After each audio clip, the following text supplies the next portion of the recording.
Astaga.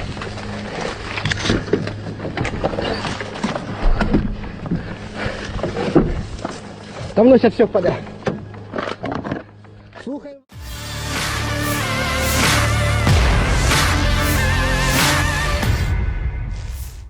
Militer Ukraina terekam kewalahan dalam menghadapi serangan pasukan Rusia. Rekamannya ramai beredar di media sosial Telegram pada Jumat 21 Oktober 2022. Pertempuran sengit antara pasukan Rusia dan pasukan Ukraina semakin memanas.